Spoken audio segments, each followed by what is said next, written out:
संत शिरोमणि प्रवचनमाला विगत समय से आप सबके बीच में प्रारंभ है।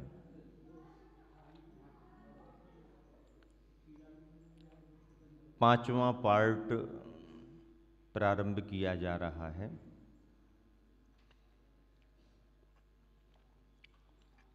इस प्रवचनमाला में गुरुवर आचार्य श्री विद्यासागर जी महाराज के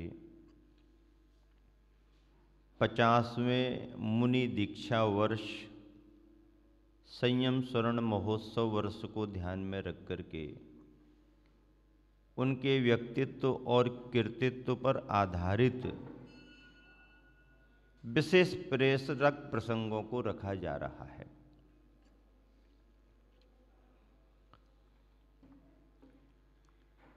इस प्रवचनमाला का उद्देश्य है मुक्तिगामी अपराजेय साधक के व्यक्तित्व कृतित्व का परिचय सभी को प्राप्त हो। बहुत सारे पहलू ऐसे होते हैं जो हमारे तुम्हारे ख्याल में नहीं आ पाते हैं। देखने का नजरिया भी हम वैसा नहीं बना पाते हैं। सामान्य जन तो केवल श्रद्धा से भर करके दर्शन वंदना करने को ही पर्याप्त समझ लेता है और उतना अवसर उसे मिल जाए तो अपने आप को कृतकृत्य जैसा मान लेता है। लेकिन ज्ञानी विज्ञानी लोग परंपराओं को समझने वाले लोग शास्त्र और सिद्धांतों को समझने वाले विद्वान गुणीजन मुनिजन जब गुरुवर की चर्या को बारीकी से देखते हैं तब उन्हें कुछ विलक्षणता विशेषता प्राप्त होती है। और पिछले दिनों में मैंने उन्हीं बिंदुओं को लेकर के जन्म से लेकर के बाल्यावस्था से लेकर के यौवनावस्था से लेकर के संयम के मार्ग पर आगे बढ़ने से लेकर के निर्ग्रंथ मुनि दीक्षा के संदर्भों को लेकर आचार्य पद की प्राप्ति, अपने गुरुवर की समाधि कराना, उत्तर भारत की ओर से होकर के मध्य भारत मध्य प्रदेश में आना और मध्य प्रदेश के प्रवास में जो भी गुरुवर को वहाँ का वातावरण लगा, जो भी उनके अपने जीवन का लक्ष्य था, जो भी उन्हें गुरुवर ने निर्देश दिए थे, तदनुरूप स्वाध्याय और साधना के क्रम को गुरुवर आगे बढ़ा रहे थे।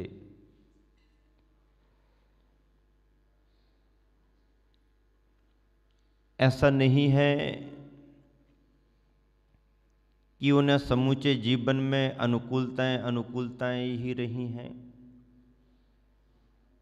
प्रतिकूलताएं भी रही हैं। हमने प्रभावना के प्रसंगों को तो पकड़ा है, लेकिन जीवन के कष्टों को शायद हम नहीं समझ पाए होंगे। साधक के जीवन में अनुकूलताएं उनके भाग्य से बनती ही हैं, लेकिन प्रतिकूलताएं भी कम नहीं होती हैं। सत्ता में पड़े हुए कर्म अनुकूल और प्रतिकूल अपना फल प्रदान करते ही हैं। उसका अनुभव गृहस्थों को भी होता है तो मोक्ष मार्गी संत साधकों को भी होता है। लेकिन गृहस्थ कमजोर मन वाले होते हैं तो उन कष्टों से घबराने लगते हैं।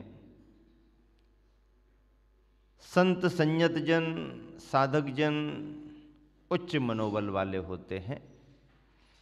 प्रतिकूलताओं में दृढ़ता रखते हैं, कर्मों की स्थितियों को समझते हैं और अशुभ कर्मों के क्षय के उपाय में परिसय और कष्टों को सहन करते हैं। समता भाव से परिसयों को जीतना, कष्टों को सहन करना मोक्ष मार्ग का एक बहुत विलक्षण श्रेष्ठतम स्वरूप माना गया है। तो ऐसे मुक्तिगामी अपराजेय साधक जिन्होंने जीवन में कभी कोई उपाधि स्वीकार नहीं की, उपाधि देने वाले आज भी लालायत हैं, प्रयास बहुत पहले हो चुके लेकिन किसी को भी सफलता नहीं मिली। ऐसे संदर्भ भी हमने इस प्रवचनमाला में पिछले संदर्भों में रख दिए हैं। गुरुवर आचार्य श्री का कहना हर समय यह है कि मोक्ष मार्ग के पंच परमेष्टियों के पदों में से मुझे अपने गुरुवर ने मध्यम पद प्रदान कर दिया है। उसके पहले का मूल पद साधु पद प्रदान कर दिया है। उपाध्याय पद की योग्यता से स्वयं विभूषित, योग्यता से विभूषित हैं। तो फिर अब और किससे पद लेने की जरूरत? और इन पदों से बड़े पद और अच्छे पद और क्या हो सकते हैं? शायद ऐसा अनुभव गुरुवर के आध्यात्मिक जीवन में रहा है। यही कारण है कि उन्होंने आग्रहों और निवेदनों को सुनकर के भी उस पर ध्यान नहीं दिया और केवल संग नायक के रूप में गुरुवर ने जो उन्हें उनकी योग्यता को और समय की आवश्यकता को देख करके प्रदान किया, न चाहते हुए भी मजबूरी में जो पद उन्होंने लिया लेना पड़ा, गुरु की कृपा समझ करके, गुरु की संलेखना निर्विघ्न संपन्न हो ऐसा दायित्व बोध रखते हुए आज हम सबके बीच में आचार्य पद को सुशोभित कर रहे हैं। आचार्य पद में मूल साधु का पद तो गर्भित होता ही है।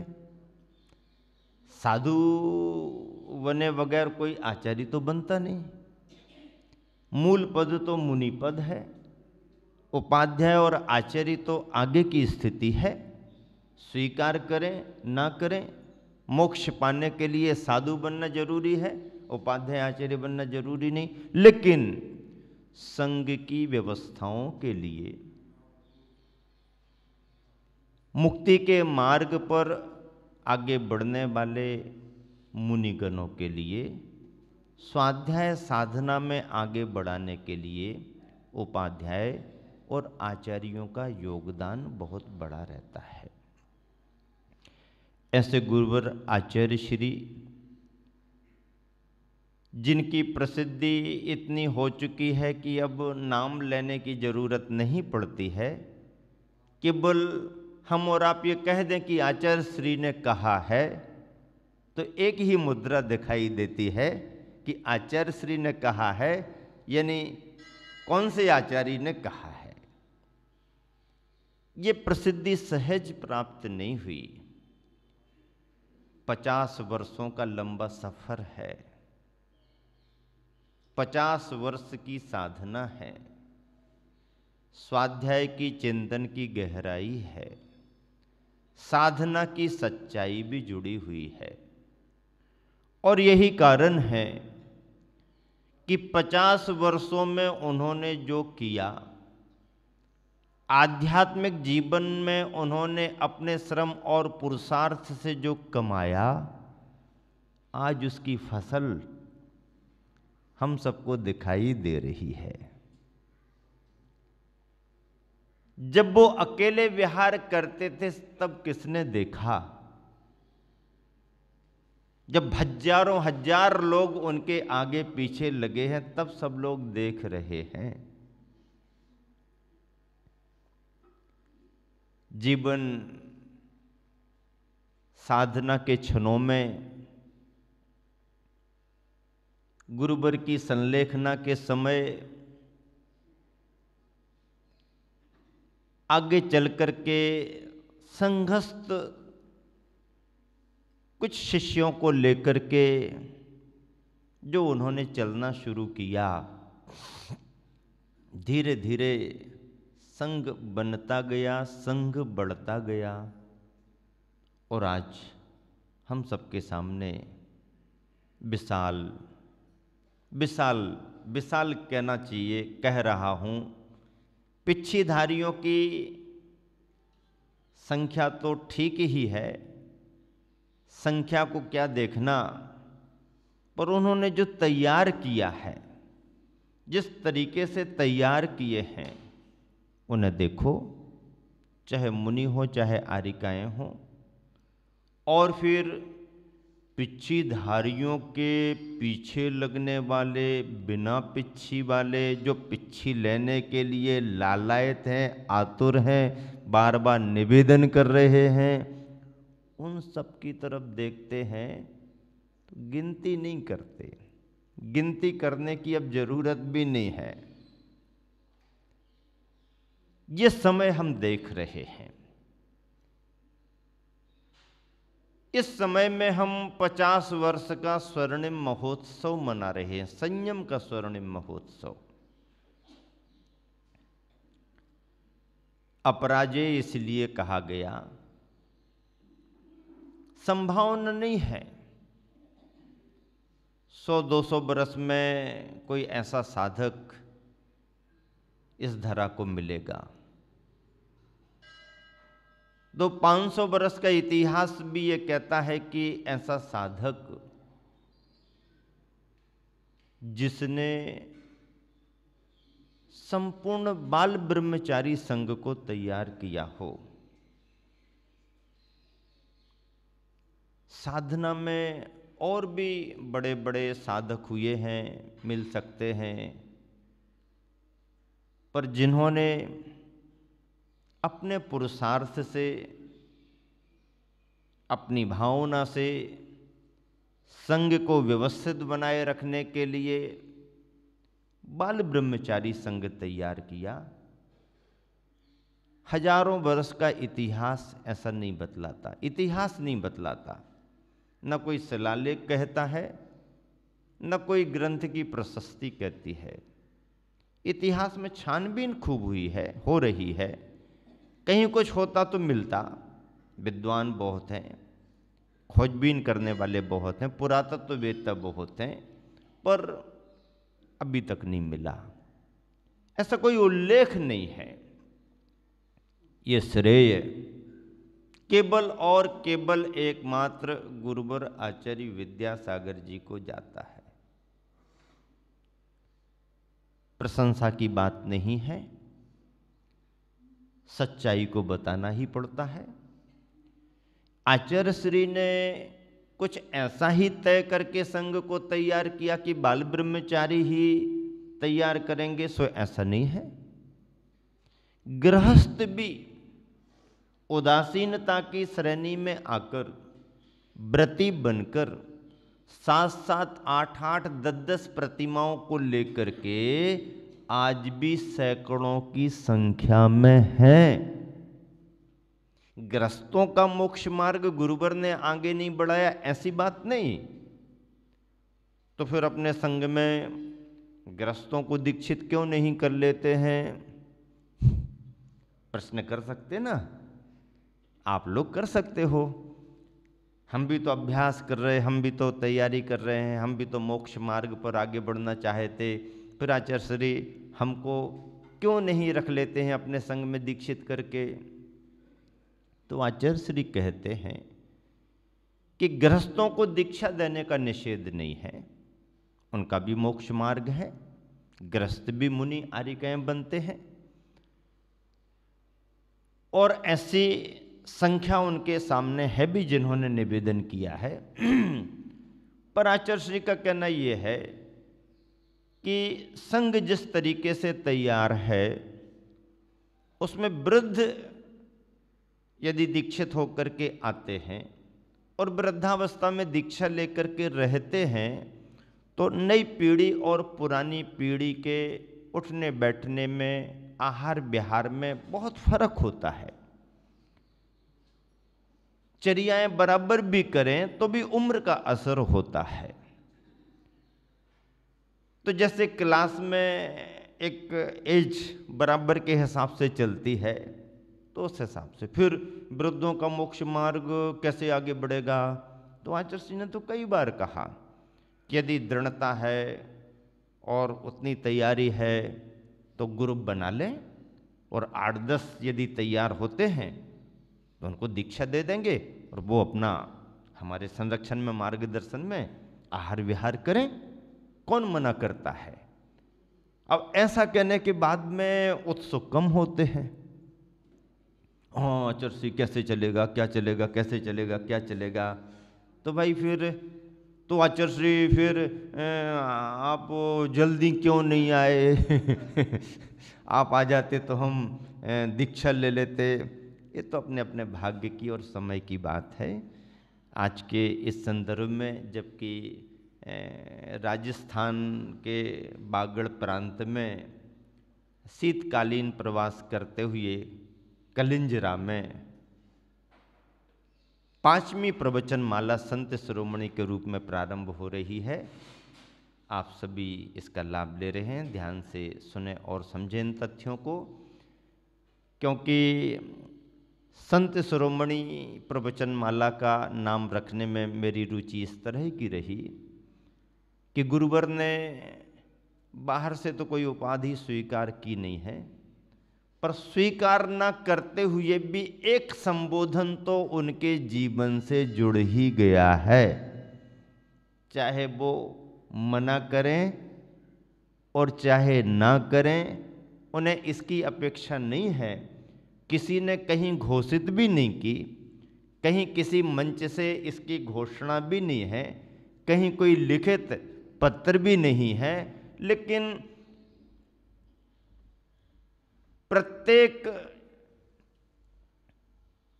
व्यक्ति के मुख पर यदि कोई प्रेरणा का संबोधन, प्रभावना का संबोधन और आत्मीयता सम्मान का संबोधन गुरुवर के जीवन से जुड़ गया है तो वह संत शिरोमणि का है। संत शिरोमणि यदि कह दो तो एक ही चेहरा दिखाई देता है, सद लगा के संत तूने, एक ही चेहरा दिखाई देता है, सद लगा के संत तूने कर दिया कमाल। और ऐसे गुरुवर के बारे में जब भी मैं प्रवचन माला शुरू करता हूँ, ये पंक्तियाँ मुझे बहुत याद आती हैं, सुनाने का मन भी होता है। कठिन साधना संयम तप में बीती भरी जवानी है। कठिन साधना संयम तप में बीती भरी जवानी है। विद्याधर से विद्यासागर तक की अमर कहानी है। विद्याधर से विद्यासागर तक की अमर कहानी है। कहानी अमर है, अपराजेय साधक की कहानी है, इसलिए अमर है। उद्देश्य केवल यही है कि जो जानकारियां हैं वो पुष्ट हों, जो जानकारियां नहीं हैं वो जानकारियां मिलें, और हम अपने गुरुवर के व्यक्तित्व और कृतित्व से बहुत निकट से परिचित हों। एक किसी एक व्यक्ति का व्यक्तित्व नहीं है, नाम जुड़ता है, लेकिन एक पद का व्यक्तित्व है। पंच परमेष्टि के 5 पदों में से मध्यम पद पर आसीन मध्यम परमेष्टि है। ऐसे मध्यम पद पर आसीन आचार्य परमेष्टि का व्यक्तित्व है। आचार्य परमेष्टि के गुणों की व्याख्याएं मैंने विगत में बहुत अच्छे से की हैं। संदर्भ आगे बढ़ रहे हैं। आगे बढ़ते हुए संदर्भों में आचार्य परमेष्ठी के व्यक्तित्व को देखें और आचार्य श्री के जीवन वृत्तांत को सुने तो मैं इसे प्रथमान योग का कथानक भी मानता हूं। प्रथमान योग का कथानक है जिसमें परमार्थ के संदर्भ जुड़े हैं, परमार्थ से जुड़ने वाले प्रारंभिक जीवन के भी संदर्भ जुड़े हैं। ऐसे परमार्थ के परमेष्ठी, मध्यम परमेष्ठी, आचार्य परमेष्ठी की वंदना करते हुए लिखा गया है, सम्यक दर्शन मूलम ज्ञानस्कंधम चरित्र साखाढ़्यम मुनि गण वेहगा कीर्ण माचारी महाद्रुमम वंदे।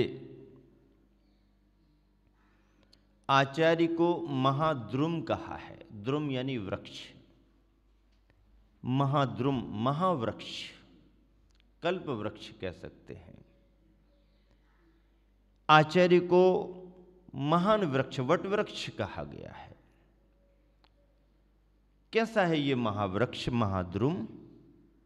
वृक्ष होता है तो अपन जानते हैं जड़ें होती हैं उसकी जो दिखाई नहीं देती हैं, स्कंध तना होता है जिस पर पूरा का पूरा ऊपरी भाग टिका रहता है, और उस स्कंध में से शाखाएं निकलती हैं, शाखाओं में से उप शाखाएं निकलती हैं, टहनियाँ निकलती हैं, वहाँ पर पत्तियाँ लगती हैं, फूल लगते हैं, फल लगते हैं, पक्षी भी आकर के बैठते हैं, पथिक भी आकर के विश्राम करते हैं, गर्मी के समय में आराम करते हैं, छाया मिल जाती है। एक वृक्ष का महत्व जितना इस धरा को है, धरावासियों को है, वैसा ही महत्व मोक्ष मार्ग पर आगे बढ़ने वाले मुमुक्षुओं को, पथिकों को एक गुरु आचार्य महाराज का हुआ करता है। धरा पर वृक्ष ना हो तो धरा उजाड़ मानी जाती है। धरा को हरियाली देने वाले पेड़ पौधे होते हैं।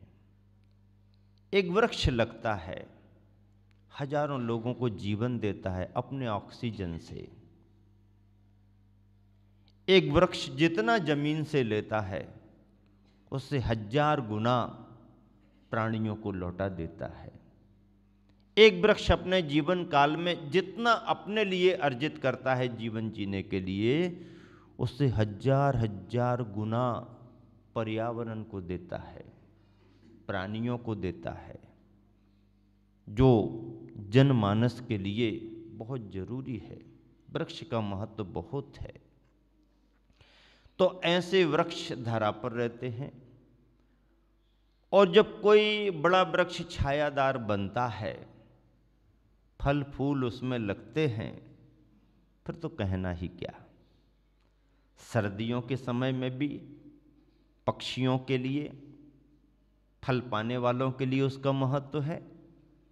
गर्मियों में तो फल पाने वालों को महत्व है ही, लेकिन छाया पाने वालों के लिए भी और ज्यादा महत्व है। आचार्य महाराज कैसे वृक्ष हैं? सम्यक दर्शन मूलम, जड़ सम्यक दर्शन की है। किसकी जड़ है? बहुत गहरी बात बताई। सम्यक दर्शन की जड़ है। मोक्ष मार्ग की जड़ ही सम्यक दर्शन है। मोक्ष मार्ग में सम्यक दर्शन को खेवटिया कहा है, नाव को पार लगाने वाला कहा है।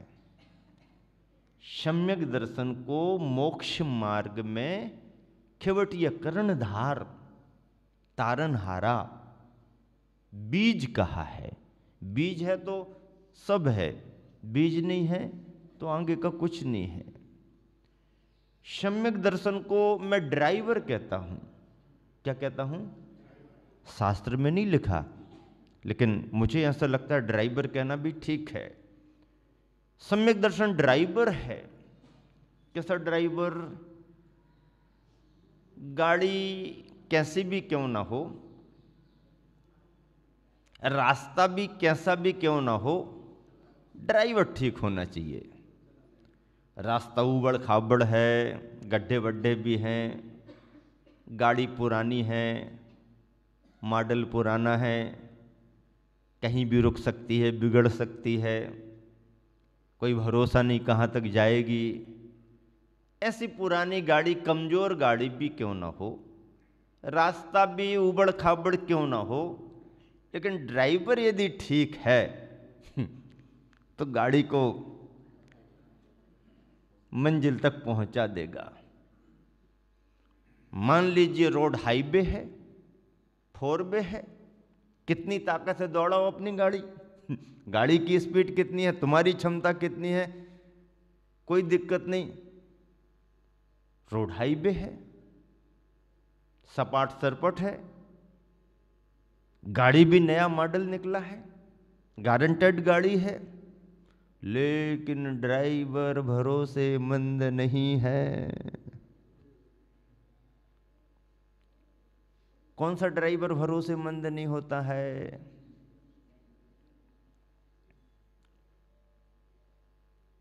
ड्रिंक करता हो।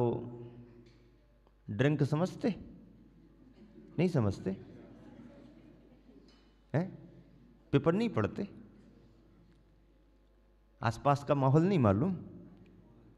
ड्राइवर यदि नशा करता हो, शराब पीता हो और शराब पी करके गाड़ी चलाए तो जितने समय तक भगवान भरोसे चल रही बाकी ड्राइवर के भरोसे नहीं।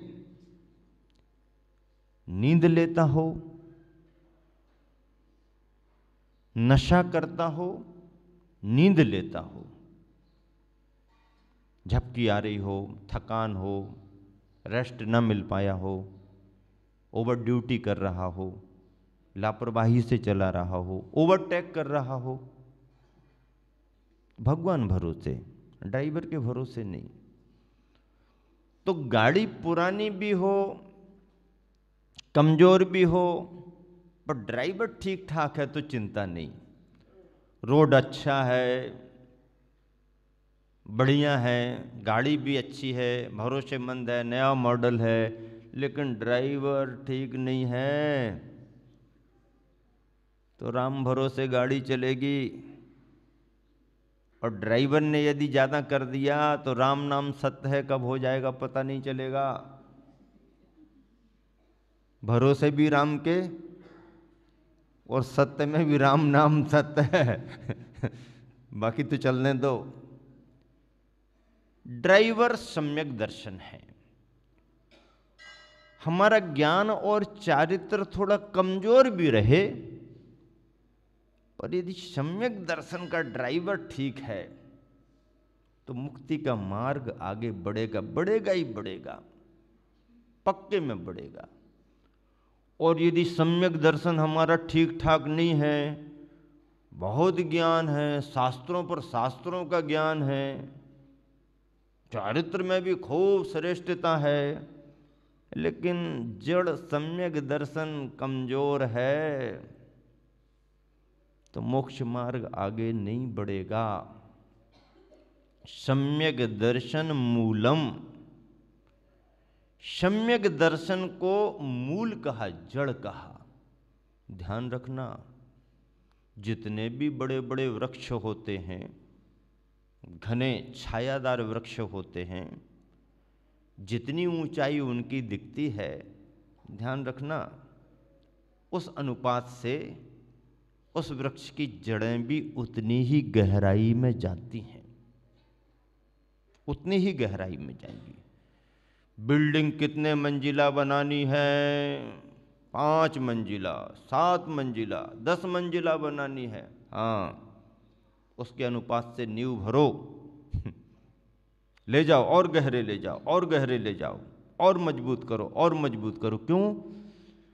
क्योंकि ऊंचाई यदि देना है तो गहराई और मजबूती उतनी देना ही पड़ेगी, तभी बिल्डिंग टिकाऊ होगी, तभी वृक्ष टिकेगा। जड़ ज़्यादा गहरे में नहीं है और भारी भरकम वृक्ष बहुत ऊंचा हो गया और आंधी आ गई, बिगड़ जाएगा मामला। बिल्डिंग बहुत ऊंची बन गई, दिख गई, लेकिन अनुपात से नींव और फाउंडेशन मजबूत नहीं है तो बिल्डिंग धराशायी हो जाएगी, वृक्ष धराशायी हो जाता है। मैं से बार बार कहा करता हूं कि किसी ने यदि ऊंचाई को पाया है तो उसकी ऊंचाई तभी टिकाऊ बनेगी जबकि उसके जीवन में गहराई भी हो। बिना गहराई के कोई भी ऊंचाई टिकती नहीं है। एक बार मैंने कहा था, अगर कहीं कोई ऊंचा पहाड़ पर्वत हो, अगर कहीं कोई ऊंचा पहाड़ पर्वत हो तो निश्चित मानिए आसपास कहीं गहरी नदी जरूर होगी अगर कहीं कोई ऊंचा पहाड़ पर्वत हो तो निश्चित मानिए कि आसपास कहीं कोई गहरी नदी जरूर होगी, क्योंकि गहराई को पाए बगैर कभी कोई ऊंचाई टिकती नहीं है। आचार्य महाराज यदि अपने जीवन को वृक्ष के समान बना रहे हैं और हरा भरा बहुत ऊंचा छायादार वृक्ष हम सबको मिल रहा है, तो उसकी जड़ भी उनकी बहुत मजबूत गहरे में है। आचार्य श्री के व्यक्तित्व में बहुत गहराई है, साधना में गहराई है, और यही कारण है कि उस गहराई के कारण ही उनकी ऊंचाई आज तक उसी रूप में बल्कि निरंतर बढ़ते हुए टिकी हुई है। सम्यक दर्शन जड़ है, ज्ञान स्कंधम, ज्ञान का स्कंध है। स्कंध मूल शाखा जो जड़ से निकलती है, तना, मुख्य तना, उसे स्कंध कहते हैं। ज्ञान का स्कंध है। सम्यक दर्शन की जड़ ज्ञान का स्कंध। चरित्र शाखाढ़्यम, शाखाएं और शाखाएं चरित्र की, व्रत नियम की, ढेर सारे व्रत नियम इस तरह के दिनचर्या संबंधी, ये चरित्र की शाखाएं निकली हुई हैं। और ऐसे वृक्ष में जिसकी जड़ सम्यक दर्शन है, स्कंध ज्ञान का है, सम्यक ज्ञान का है, चारित्र की शाखाएं, फूल पत्तियां, फल लगे हुए हैं। मुनिगण वेहगा कीर्ण, मुनिगण विहग यानी पक्षी, संस्कृत में पक्षी को विहग कहते हैं। मुनिगण विहग आकीर्ण, उनसे व्याप्त, मुनिगण रूपी पक्षियों से वो वृक्ष व्याप्त होता है। आते हैं बैठते हैं, आते हैं बैठते हैं, आते हैं बैठते हैं। पक्षी को वृक्ष का कितना बड़ा सहारा होता है। पक्षी को वृक्ष का बहुत बड़ा सहारा होता है। पक्षी का तो बसेरा ही है। दिन भर भले ही घूमने फिरने को चला जाए दाना पानी के लिए, लेकिन सांझ होते होते पक्षी अपने अपने स्थान पर वापस आ जाते हैं। आचार्य महाराज के ऐसे वृक्ष में मुनिगण विहगा कीर्ण, मुनि रूपी पक्षी कलरव करते हैं, आते हैं आते हैं आते हैं आते हैं बैठते हैं, आते हैं बैठते हैं, आराम पाते हैं। ऐसे आचार्य परमेष्टि रूप महाद्रुम महावृक्ष की मैं वंदना करता हूं। वंदे वंदना करता हूं। कितना सार गर्वित भाव इस श्लोक में आया हुआ है। मैं जब संघ में था, गुरुवर आचार्य श्री उस समय सर्वोदय शतक के दोहे बना रहे थे अमरकंटक में। आचार्य श्री के जीवन में काव्य प्रतिभा है, साहित्य साधना बहुत है, उनकी अपने उपादान में योग्यता में थी, और गुरुवर से विरासत में भी उनको मिली। आचार्य श्री ने एक दोहा बनाया था उस समय, जो मुझे अभी याद आ रहा है। आचार्य श्री ने आचार्य परमेष्ठी के लिए एक दोहा बनाया। आचार्य श्री ने आचार्य परमेष्ठी के लिए एक दोहा बनाया। मैंने इस दोहे को विशेष रूप से सागर बूंद समाये पुस्तक में कोट किया है, दिया है उसको।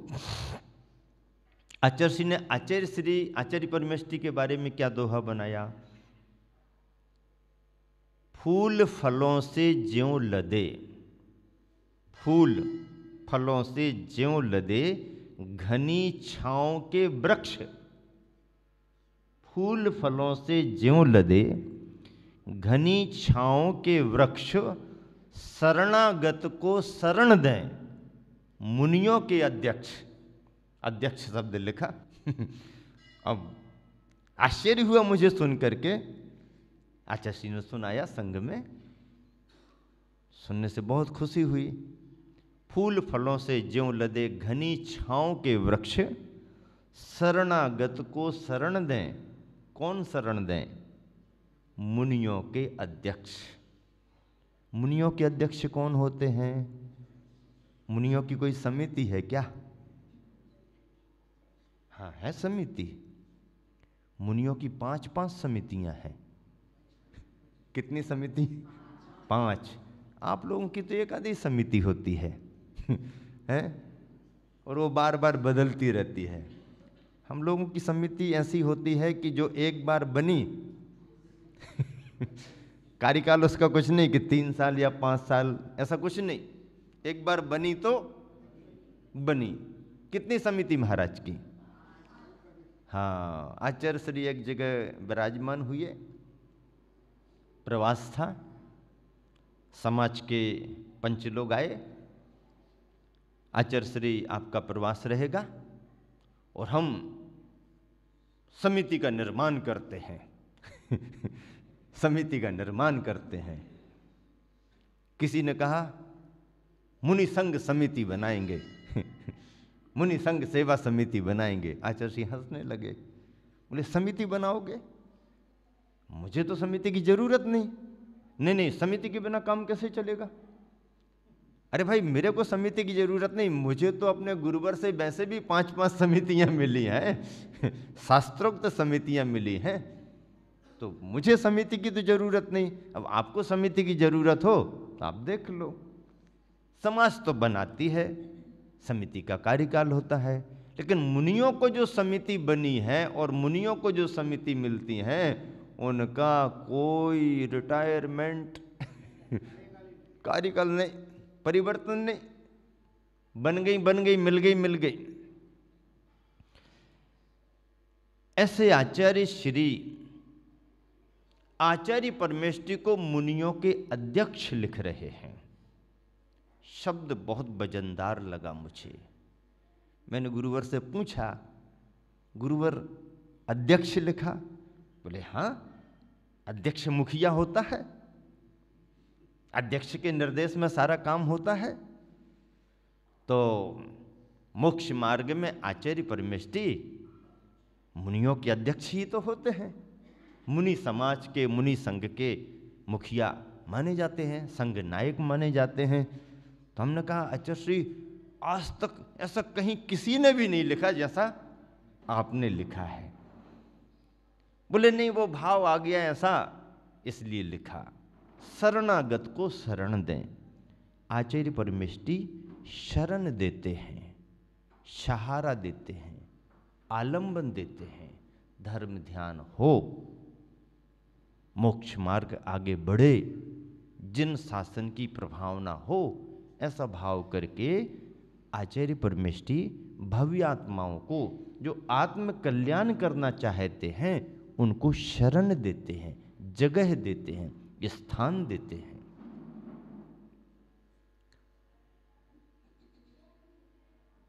छाया देने वाला व्यक्ति सामान्य नहीं माना जाता। क्या कहा? छाया देने वाला व्यक्ति सामान्य नहीं माना जाता। छाया कौन दे सकता है? कौन दे सकता छाया?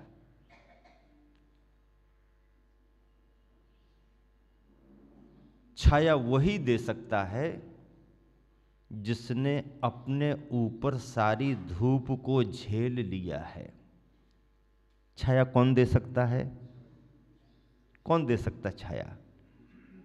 जिसने अपने ऊपर सारी धूप को झेल लिया है।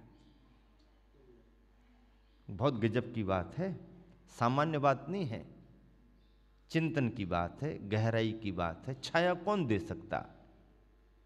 जिसने अपने ऊपर सारी धूप को झेल लिया है।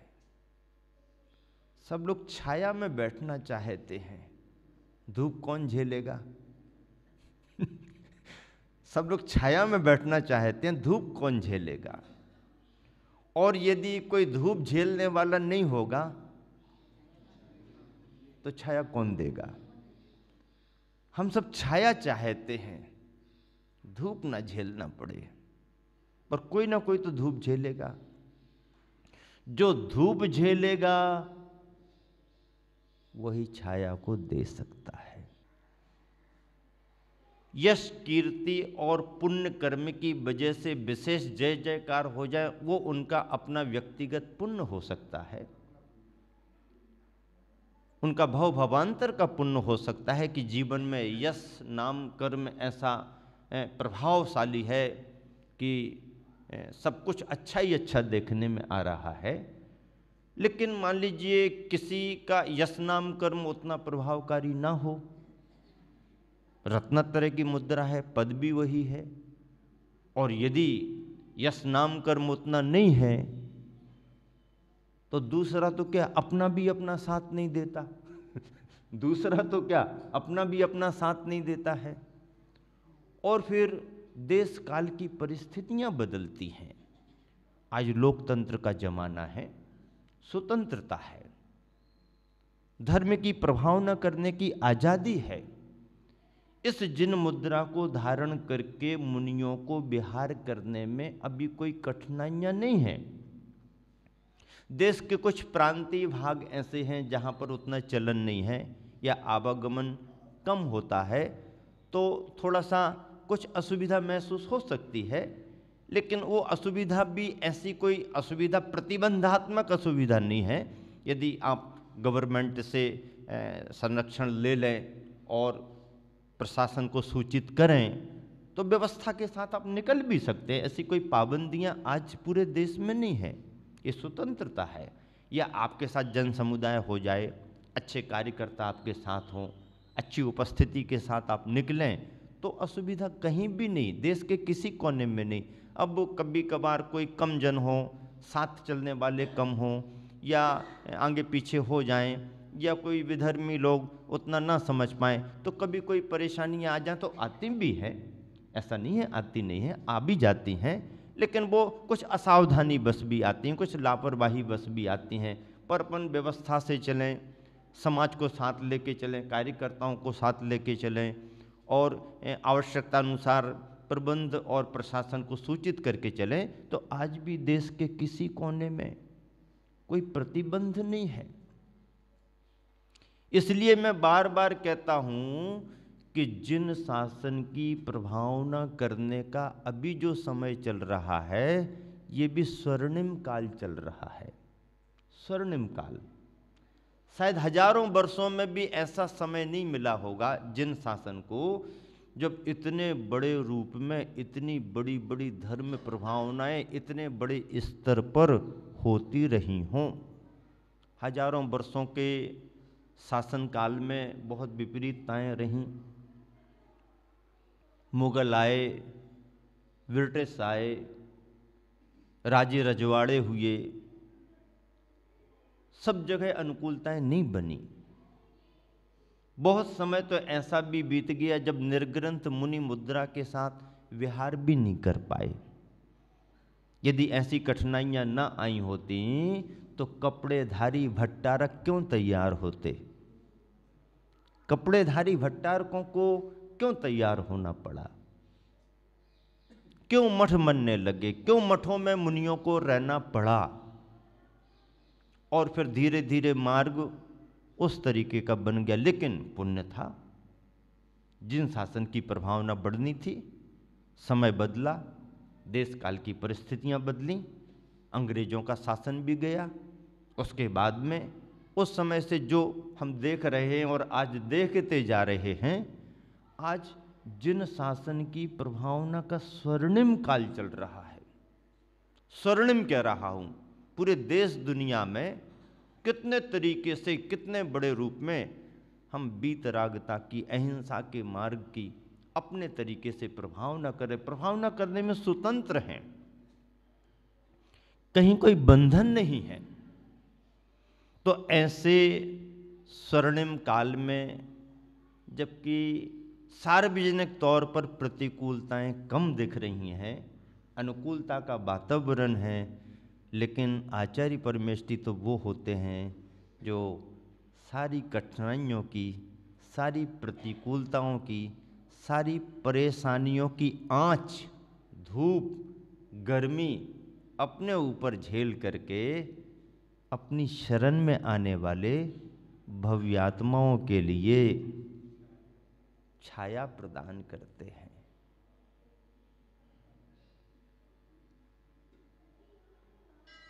मराठी में एक कहावत है, महाराष्ट्र में प्रचलित है, उसे सुनाता हूं।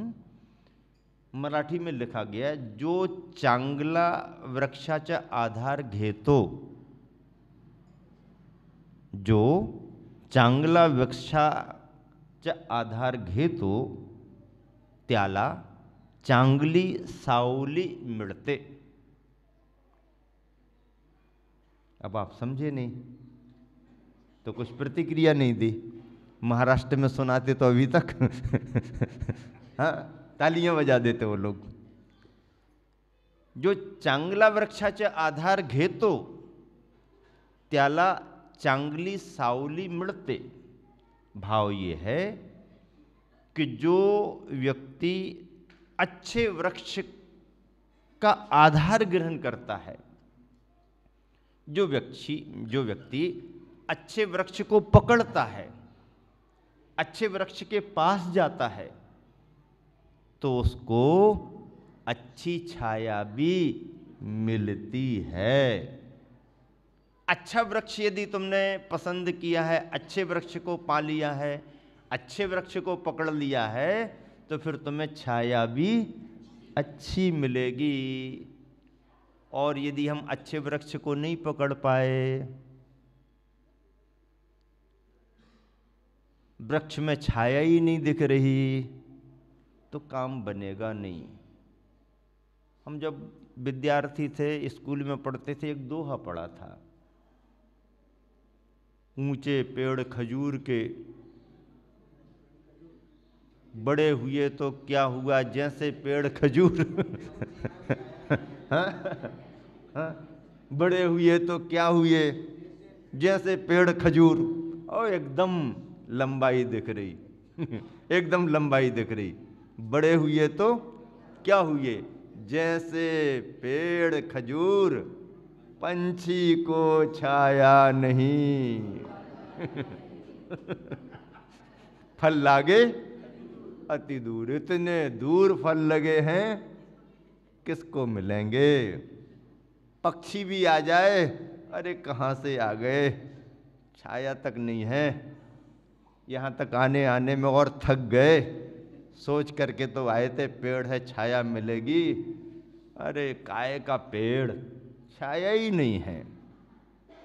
फलों की बात क्या करें, कौन जाएगा वहाँ पर लेने के लिए।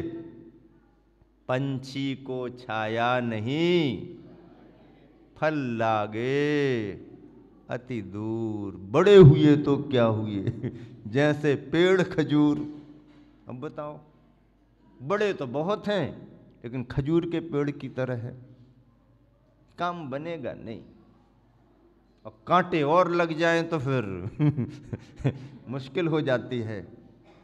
नहीं, ऐसे बड़े से मतलब नहीं। बड़े होने में बड़प्पन होता है, बड़े होने में पद की गरिमा होती है, बड़े होने में उसमें गंभीरता होती है, बड़े होने में उसका संरक्षण होता है, बड़े होने में उसका अपना व्यक्तित्व होता है। तब कहीं जाकर के बड़े बना जाता है। और यदि बड़े का महत्व क्या है ये समझना हो, बड़े बनने में कितना करना पड़ता है, तो घरों में भोजन में जो लोग कभी उड़द की दाल के बड़े बनाते हैं उनसे पूछ लो कैसे बड़े बनते हैं। बड़े की कहानी पढ़ो, बड़े के पास जाकर के पूछो, क्यों बड़े जी स्वादिष्ट तो आप बहुत लगते हो, हैं? बिना दांत वाले दादाजी भी अपने अंदर ले जाते हैं, लेकिन ये बड़े बड़े बड़े कैसे बने हैं, बड़े बड़े बड़े हैं? बड़े बड़े बड़े कैसे बने हैं पूछो तो। बड़े बनने की कहानी बड़ी कठिन है, ऐसे बड़े नहीं बना जाता। बड़े से पूछो कैसे कैसे कष्ट उसको सहना पड़ते हैं। ठंडे ठंडे पानी में दाल को डाल देते हैं, सारा शरीर फूल जाता है, उसके बाद भी जब निकालते हैं ऊपर ऊपर का, वो मना करता है ये क्या कर रहे, ठंडे ठंडे पानी में डाल दिया, शरीर फूल गया, अब और क्या करने जा रहे, नहीं रुको अभी। अरे भैया उससे जुड़ा हुआ भाग तुम निकाल रहे, कितनी तकलीफ होती होगी उसको। फिर रखो, घिसो, अब तो मिक्सी का जमाना आ गया, घिसो और उसके शरीर को पीस दिया पूरा पूरा। अब और क्या करने लगे, हाँ इसमें जरा मसाले डालो, तेज तिखट, तीखे तीखे, नमक डालो, मिर्ची डालो, ये डालो वो डालो। अरे भैया और खारा खारापन मिला दिया तुमने, मुश्किल हो गई, गड़बड़ कर दिया, कितनी तकलीफ हो रही होगी उसको। फिर ऐसा बना बना करके गरम गरम गरम गरम गरम गरम उबल रहा है, परेशान हो रहा है, उबल रहा परेशान हो रहा। आप देखते रहते, बराबर पूरा होना चाहिए, अभी तेरे को छोड़ते नहीं है अभी छोड़ते नहीं तेरे को, फिर ऐसा कर दिया, फिर ऐसा कर दिया, फिर ऐसा कर दिया। जब लगा कि बराबर अब ठीक हो गया ये, तब उसको निकाल लेते हैं, रख देते हैं। इसके बाद भी शांति नहीं, उसमें एक छेद और कर देते हैं फिर भी शांति नहीं, अब और खारे खारे पानी में उसको। अरे भैया इतना सब किया गया उसके साथ, तब कहीं जाकर के वो बाजार में आया तो उसको कहने लगे बड़े, फिर उसके ऊपर से और डालो, और फिर उसको दांतों के अंदर रख करके बताओ भाई बड़ा कैसे बनता, बड़ा कैसे बनता। बड़ा बनने की कहानी बड़ी कठिन है। गुरुवर के व्यक्तित्व में जो बड़प्पन आया है, आता है, आचार्य परमेष्ठी के व्यक्तित्व में जो आता है, सामान्य बात नहीं है। पद की गहराई है, पद की गंभीरता है, पद का महत्व है। ऐसे आचार्य परमेष्ठी के व्यक्तित्व को जब हम और आप विचार करते हैं तो लगता है कि वाकई में सामान्य बात नहीं है। गुरु और माँ का दर्जा एक जैसा होता है, गुरु और माँ का जीवन एक जैसा होता है। घर में माता पिता हो, कोई चिंता की बात नहीं, परिस्थिति कैसी भी हो, हैं तो अपने ऊपर। उनके जाने के बाद भी उनका महत्व समझते हुए लोग फिर मातृ छाया, पितृ छाया, माता पिता कृपा महसूस करते हैं। माँ का महत्व होता है, माँ शरणदात्री होती है। बच्चे को माँ का कितना महत्व है बच्चा ही जानता है। शिष्य को गुरु का कितना महत्व है शिष्य ही जानता है। माँ को अनेक बच्चे मिल सकते हैं, पर बच्चे को तो एक ही माँ मिलती है।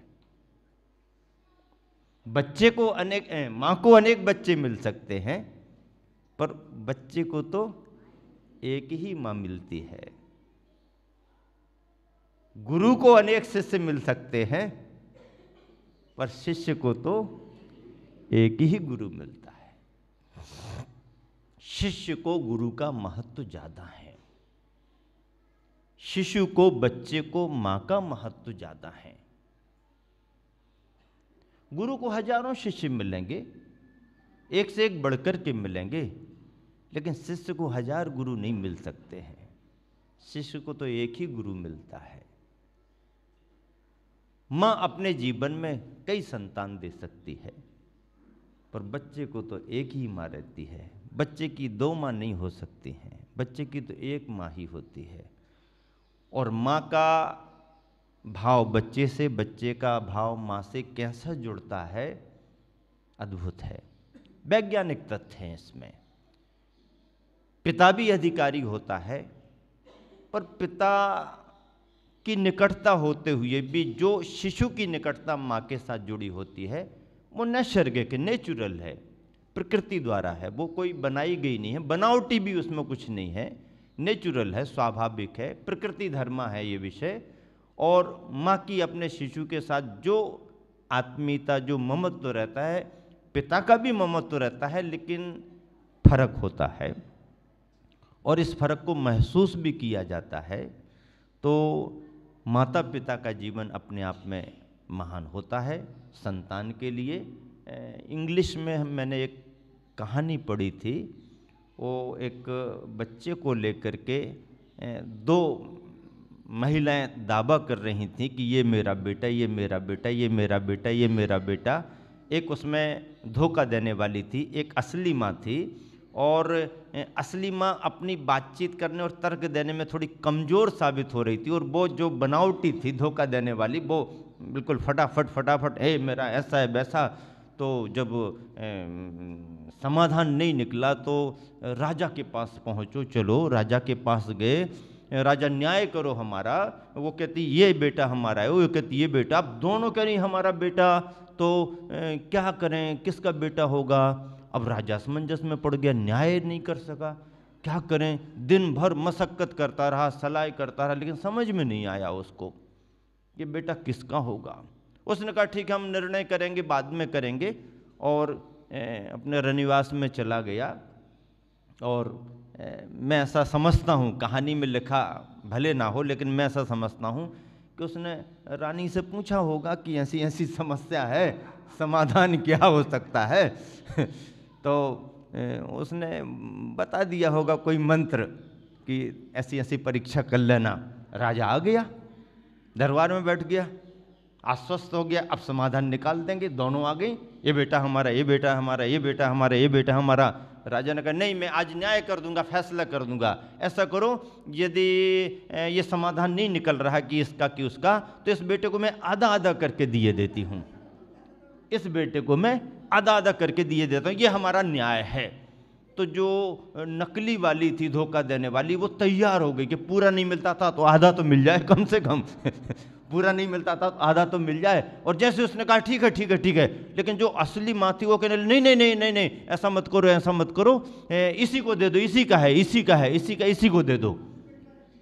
राजा ने समझ लिया जो ये कह रही है कि ऐसा मत करो, ये कहती हमारा तो इसी को दे दो, इसका मतलब है यही असली माँ है। क्योंकि असली माँ ऐसा कभी देख नहीं सकती है कि निर्णय यदि नहीं हो पा रहा तो बेटे का बंटवारा कर दिया जाए। असली माँ नहीं, नकली तो तैयार हो जाएगी और हो भी गई। रानी ने उसको मंत्र दे दिया होगा कि ऐसी ऐसी बात रख देना, और इसमें असली माँ जो होगी वो कह देगी कि नहीं नहीं दे दो आप इसको, ऐसा मत करो, नकली पकड़ में आ जाएगी। ऐसी कहानी मैंने पढ़ी थी। तब मुझे लगा कि इंग्लिश में लिखी हुई कहानी कितना ममत्व दर्शाने वाली है। आज भी मुझे याद है, आज भी याद है। माँ का और बेटे का जैसा संबंध होता है, ऐसा गुरु और शिष्य का संबंध होता है। आज का समय आपका हो रहा है, भूमिका ही मैं बना रहा हूँ। इस भूमिका में और विषय रखा जाएगा। इसके बाद आगे आगे आचार्य श्री की जीवन यात्रा कैसे बढ़ रही है, उनके संदर्भों को आपको सुनाना है। लेकिन आज मुझे ऐसा लग रहा है कि वाकई में एक गुरु का महत्व जो है वो हम और आप समझ रहे हैं। आचार्य श्री का नाम एक नाम है, लेकिन व्यक्तित्व तो आचार्य परमेष्ठी का है। आचार्य परमेष्ठी के जीवन में उन्होंने अपने जीवन को इस तरह का ढाला कि आज साधुओं के लिए तो वो आराध्य परमात्मा जैसे हैं, लेकिन आचार्यों को भी आदर्श बने हुए हैं, आदर्श बने हुए हैं। और ऐसे आदर्श आचार्य हम सभी के आराध्य हैं। आचार्य का जीवन वृक्ष की तरह होता है, आचार्य का जीवन माँ की तरह होता है। आचार्य गुरु होते हैं, गुरु का शिष्य से संबंध और शिष्य का गुरु के प्रति समर्पण अद्भुत माना गया है। शेष विशेष वार्ता आने वाले दिनों में आपके बीच की जाएगी। आप समय का ध्यान रख करके उपस्थित हों। इस समय 1 घंटे का समय आपका पूरा हो गया है। इसी शुभ भावना से विराम देता हूँ। महावीर भगवान की।